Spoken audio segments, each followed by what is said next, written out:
及上策。然而，文学大师却没有得到应有的尊重。我问过李小林老师，他女儿他根本都不知道这个入选，也没给他稿费，也不知道关键是不知道被删改了。第三大缺失，儿童视角的缺失。报告称，小学教材的编撰者穿了小孩子的衣服，脸蛋涂了宝宝霜，伪装成儿童腔，却在固化孩子的想象，混淆他们的判断力。信，我学会了写信，用笔和纸，用手和心，替云给云写，愿变成春雨，替树给树写。我特别不能理解这里的非人性的因素。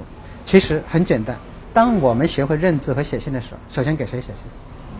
给妈妈写信，给爸爸写信，给你同班同学写信。如果我们大一点，我们给情人写信，然后给爱人写信。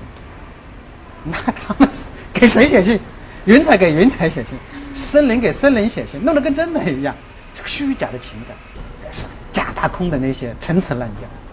第四大缺失，快乐的缺失，就是很不快乐啊。孟郊的母亲呢，头上又多了几根白头发，母亲妈妈又老了，妈妈好辛苦啊。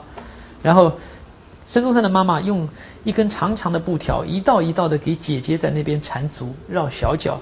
缺水孩子的母亲用一把大锁锁住了水窖，也锁住了我们对于水的渴望。你看，开心吗？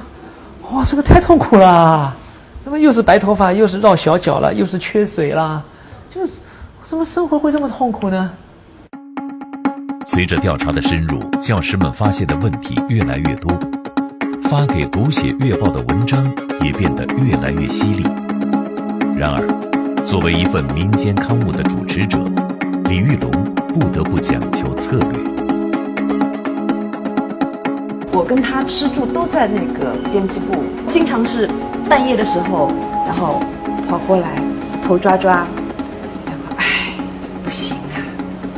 然后他其实也知道舍不得，那最后他就是说从一个媒体人的角度自宫吧，攻到一个他认为刚刚好的那个位置。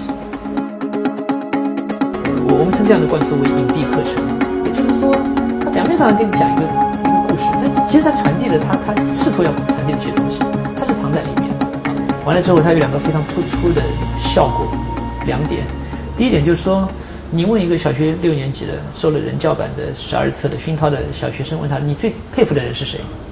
他的答案是毛泽东啊，毛主席。然后问他你最讨厌的人是谁？你最憎恨的人是谁？他的回答是日本人。读写月报的读者大多是一线教师，受众面狭窄，于是第一线将战场转移到互联网。很快，众多家长被吸引过来，天涯 BBS 里的这个话题，转发率和点击率直线上升。有一些又有心的妈妈或者爸爸，他看自己孩子的课文的时候，他会觉得别扭，觉得不自然，但是他说不出到底为什么。那么当有人说出来的时候，他就很高兴哦，这个终于说出来了，我郁闷那么多年，一直不知道到底是为什么。2009年，第一线的研究报告由长江文艺出版社结集出版，书名被冠以醒目的《救救孩子》。2011年，叶开也推出了他的专著，书名更为犀利，《对抗语文》。有一个我了解的一个途径是看当当网的那个下面的评价，因为这本书评价是好评是98.1%，98.1%，算是很高的了。那由此看来，就是对现代语文教育不满意的家长还是挺多的。我觉得非常多。民间反响最热烈的时候，第一线也曾尝试与相关教材的编写机构取得联系，然而得到的反应出乎意料的冷淡。发在人教社论坛上的这个帖子，可算是出版方面的唯一正式回应。他说我们用契约来取代谦让啊，2用自我来取代宽容，就是用自我来取代宽容。